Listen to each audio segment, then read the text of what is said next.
थोड़ा ब्रीफ में बता दीजिए। कल कोई ब्लैकआउट नहीं रहा है, चंडीगढ़ में भी नहीं रहा है, क्योंकि कल कोई इस तरह की एयर रेड वार्निंग नहीं आई थी। किसी भी सिचुएशन में अगर चंडीगढ़ में आती है, हमें भी वार्निंग मिलती है तो सायरन बजेगा, सायरन के साथ ही एयर रेड वार्निंग होगी, उस केस में सायरन बजेगा। पावर कट हम with in 2 minutes power cut कर सकते हैं। मैं लोगों से अपील ये करूंगी कि आप लोग प्लीज अपने घरों के अंदर रहें। रात शाम के टाइम स्पेशली अंधेरा आफ्टर सनडाउन आप घर से बाहर ना जाएं unless it is very necessary, बहुत ज़्यादा ज़रूरी हो। घर के अंदर रहें, खिड़की दरवाजे बंद रहें, खिड़कियों से और बालकनी से दूर रहें, अलर्ट रहें। आपको अपने आसपास क्या चल रहा है उसकी जानकारी रखने की बहुत ज़रूरत है।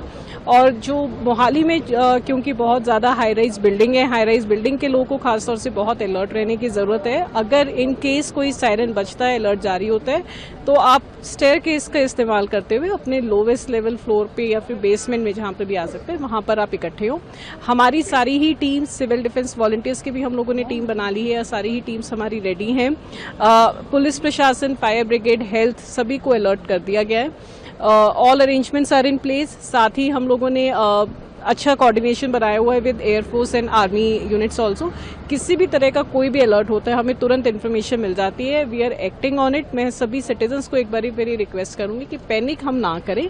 किसी भी तरह की इन्फॉर्मेशन आती है, वेरीफाइड सोर्सेज वाली इन्फॉर्मेशन ही हम शेयर करें, रूमर्स बिल्कुल ना फैलाएं और सावधान रहें। मैम, कुछ एरियाज में हम कह सकते हैं सायरन की आवाज़ को लेकर लोग कह रहे हैं कि वहाँ तक नहीं पहुँच रहे, इसके लिए कोई स्टेप्स उठाए गए हैं, सायरन बढ़ाए गए हैं? डिस्ट्रिक्ट मोहाली में आज की डेट में 50 सायरन एक्स्ट्रा इंस्टॉल कर दिए गए हैं। कुछ लॉन्ग रेंज सायरन्स भी इंस्टॉल हो रहे हैं। सभी इंडस्ट्रीज जिनके पास स्कूटर्स और सायरन्स लगे हुए थे उनका हमने डाटा कोलेक्ट करके उनके साथ एक ग्रुप बना लिया, जिस भी अगर किसी तरह की इन्फॉर्मेशन हमें देनी होगी कि आप सायरन बजा दें तो तुरंत ही वो सायरन्स भी बज जाएंगे।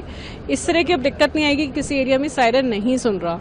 फिर भी लोगों से मेरी रिक्वेस्ट है कि अलर्ट रहने की बहुत जरूरत है। आखिरी साथ मैम, स्टॉकिंग का एक मसला है। जैसे चंडीगढ़ प्रशासन तरफ से कदम उठाया गया है कि जितने भी स्टॉकिस्ट हैं या शॉपकीपर्स हैं उनका डाटा कंपाइल किया जा रहा है, 3 दिन का बकायदा दिया जा रहा है ताकि ये सिचुएशन ना आए कि होर्डिंग का सीन हो। इसको लेके कोई कदम Mohali similar efforts Mohali administration में भी करे गए हैं। स्टॉकिंग को लेकर ऑलरेडी 3 दिन पहले हमने अपने ऑर्डर्स पास कर दिए थे प्रोहिबिटिंग स्टॉकिंग। कोई भी इंसान स्टॉकिंग या फिर जमाखोरी या ब्लैक मार्केटिंग नहीं करेगा। अगर करता है तो एसेंशियल कम्युनिटीज एक्ट और BNSS के तहत उसके खिलाफ सख्त कार्रवाई करी जाएगी। डाटा हम लोगों ने तैयार करा लिया है। हमारी फूड सप्लाई की टीम सभी हमारे जो मेजर होलसेलर्स और डीलर्स वगैरह उनसे डाटा कंपाइल कर रहे हैं कि एसेंशियल आइटम्स का कितना हमारे पास स्टॉक है। और साथ ही हमारे पेट्रोल पंप्स और गैस एजेंसी से भी डाटा मांगा जा रहा है। उन्हें ये भी हिदायतें दी हैं कि किसी भी तरह का पैनिक क्रिएट ना करें। शॉर्टेज बिल्कुल भी नहीं है किसी भी एसेंशियल आइटम की। डिस्ट्रिक्ट में हर एसेंशियल आइटम अवेलेबल है और मिनिमम स्टॉक और बफर स्टॉक भी हर जगह पर मेंटेन करे जा रहे हैं।